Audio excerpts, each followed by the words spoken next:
السلام علیکم ورحمۃ اللہ وبرکاتہ۔ نحمدہ ونصلی ونسلم علی رسولہ الکریم، اما بعد۔ کورٹ میرج کے ذریعے نکاح کا منعقد ہونا یا نہ ہونا، اس حوالے سے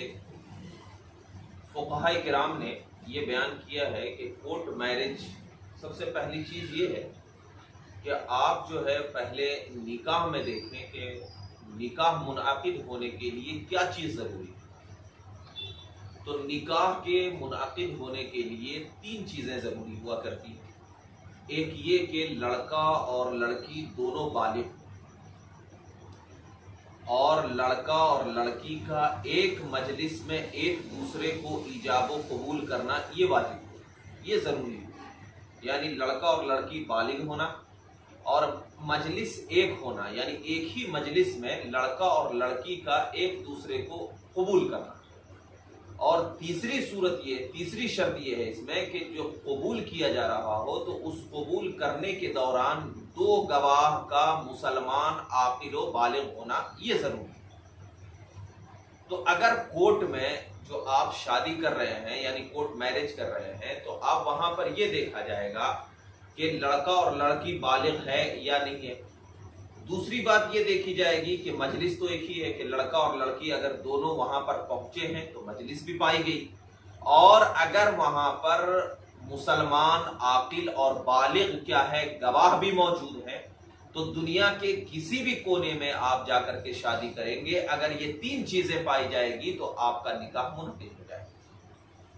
تو اگر کورٹ میرج کر رہے ہیں اور کورٹ میں کیا ہے 2 گواہ عاقل اور بالغ ہے اور لڑکا اور لڑکی ایک دوسرے کو قبول بھی کر رہا ہے، اور پھر اس کے بعد کیا ہے ایک دوسرے کو قبول کرنے کے ساتھ ساتھ مکان واحد میں بھی ہے، یعنی ایک ہی مجلس میں ایک دوسرے کو قبول کر رہا ہے، تو کورٹ میرج کرنے سے بھی کیا ہے نکاح ہو جائے گا، دوبارہ نکاح کرنے کی ضرورت نہیں پڑے گی۔ اب جو لوگ یہ کہتے ہیں، کسی کے ذہن میں ہے کہ کورٹ میرج میں تو صرف لکھا جاتا ہے، تو قبولیت صرف زبان سے نہیں ہوتی ہے، یہ بھی ذہن میں رکھیں کہ اگر لڑکا اور لڑکی کے سامنے 2 گواہوں کے سامنے کیا ہے کسی نے کہا کہ نکاح ہم پڑھا رہے ہیں، نکاح ہم کرا رہے ہیں، اور اس کے بعد لڑکی نے کہا کہ ٹھیک ہے ہم دستخط کرتے ہیں، قبول کرتے ہیں، تو یہ بالکل جائز ہے۔ اب کسی کے ذہن میں یہ سوال نہ آئے کہ جو نکاح پڑھانے والا ہوتا ہے وہ تو کافر ہے، تو ایک بات بتا دیتا ہوں کہ نکاح کا جو پڑھانے والا ہوتا ہے نا، تو اگر وہ کافر بھی ہو تو اس سے نکاح منعقد ہو جاتا ہے، اس سے نکاح کیا ہے منعقد ہوتا ہے۔ جیسا کہ وہابی لوگ اگر کسی کے نکاح پڑھا دیں تو نکاح تو منعقد ہو جائے گا، لیکن جو اگر بلا کر لایا تو اس کی تعظیم کی وجہ سے اس کو گناہ ملتا ہے، اس کو گناہ ملتا ہے۔ تو ایسے ہی اگر وکیل جو ہے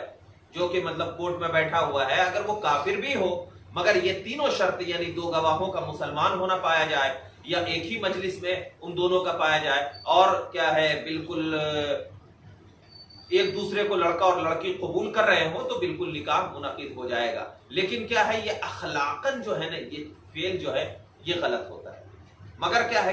کوئی فعل اگر اخلاقاً غلط ہو تو اخلاقاً غلط ہونے کی وجہ سے اب اس فعل کو حرام نہیں کہیں گے، بلکہ وہ فعل تو ہمارے لیے جائز ہی رہے گا، اس کو حرام نہیں کہیں گے۔ تو اخلاقاً کسی فعل کے غلط ہونے کی وجہ سے اب یہ نہیں کہہ سکتے کہ یہ نکاح منعقد نہیں ہوا، یہ نکاح منعقد نہیں ہوا۔ تو لہٰذا کورٹ میرج کے ذریعے اگر یہ تینوں شرط پائی جا رہی ہیں تو نکاح منعقد